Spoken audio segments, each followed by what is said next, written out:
The chamber of Congress was buzzing with noise, cameras flashing from every angle as members of the press tried to capture the heated exchange unfolding.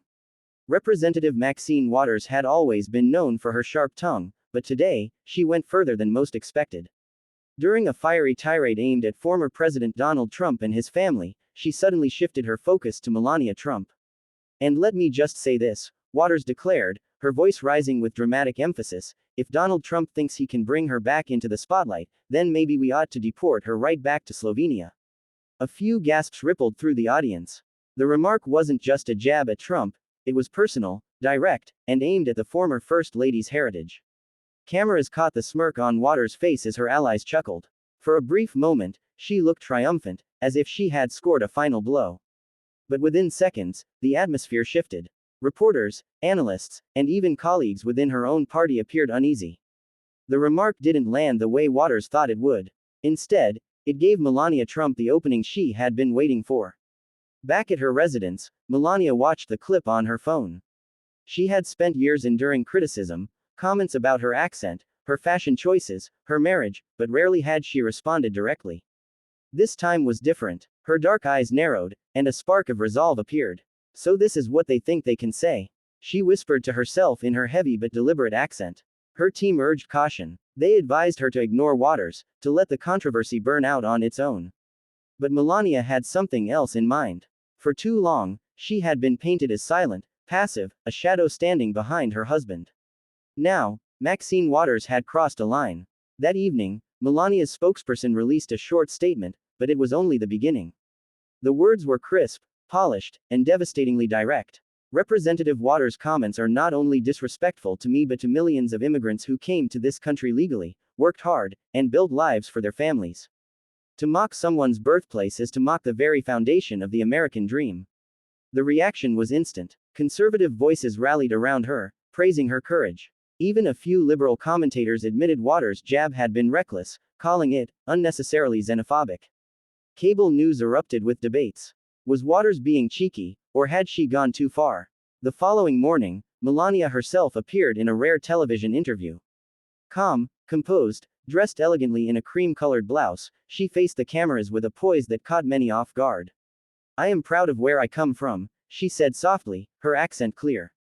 "I worked very hard to become a citizen of this country. To suggest I do not belong here is to insult every immigrant who followed the law and contributed to America." The clip spread like wildfire. Social media platforms were flooded with hashtags. Hashtag I stand with Melania trended within hours, followed closely by hashtag Deport Maxine. Celebrities weighed in, politicians scrambled to respond, and Waters herself suddenly found the spotlight shining back on her in the worst possible way. The attack she thought would humiliate Melania had instead elevated her. The First Lady who had often stayed silent now stood tall, reclaiming her voice, and with it, a new wave of public sympathy. But Melania wasn't finished yet. Behind the scenes, she was preparing something far bigger, a move that would leave Maxine Waters reeling and prove that striking at her heritage was a mistake. Waters would not soon forget. The fallout from Maxine Waters' remark had already spiraled far beyond what the Congresswoman anticipated. Within days, her office was inundated with phone calls, emails, and press requests. The statement that once earned laughs in the chamber was now painted across every headline: "Deport her to Slovenia." Even mainstream outlets that typically supported Waters couldn't ignore the racial and xenophobic undertones. Meanwhile, Melania Trump was quietly planning her counterstrike. She wasn't known for impulsive reactions, she calculated her moves with precision. For years, critics dismissed her as aloof or detached. But now, Melania had found her voice, and it was sharper than anyone expected. Her first move was subtle but powerful. She published an op-ed in a leading national newspaper. The headline was simple: "I belong here too." In it, she described her journey from a small town in Slovenia to becoming a U.S. citizen, a mother, and the First Lady of the United States. She spoke of the sacrifices, the endless paperwork, the waiting, and the pride she felt the day she took her oath of citizenship. Her words weren't fiery, they were factual, dignified, and deeply personal. She reminded Americans that her story wasn't unique, millions of immigrants had walked the same path.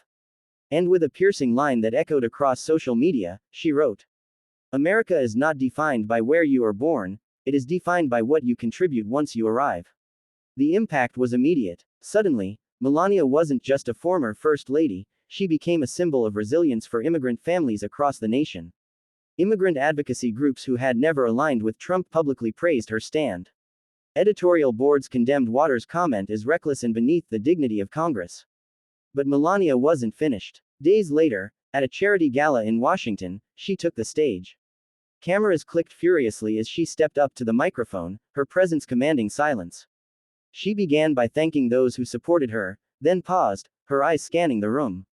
In America, she said, we are taught that our differences are our strengths. Yet some people in leadership would rather divide us with cruel jokes about where we come from. This is not leadership, it is weakness disguised as humor. The crowd erupted in applause. Clips of her speech spread faster than Waters' original remark. Within hours, news anchors were calling it the most powerful address Melania Trump has ever given. Maxine Waters tried to defend herself, insisting her comment was satirical and taken out of context. But the damage was done. Late-night comedians mocked her, not Melania. Political analysts noted that Waters had handed Melania an opportunity to reinvent herself on the public stage, and she seized it flawlessly. Then came the final blow. Melania announced the launch of a new initiative aimed at supporting immigrant women entering the United States legally, providing resources, mentorship, and legal guidance. The project, backed by private donors, immediately drew praise.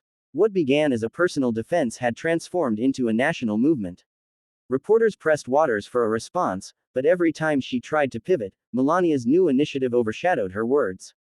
Once a target, Melania had become untouchable, seen as both graceful and formidable, someone who could withstand attacks and emerge stronger.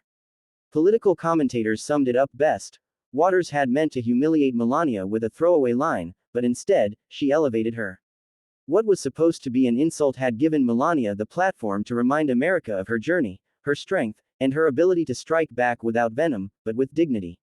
And in the end, Maxine Waters' words would be remembered not for their sting, but for sparking the moment Melania Trump transformed from a quiet former First Lady into an unshakable voice for millions.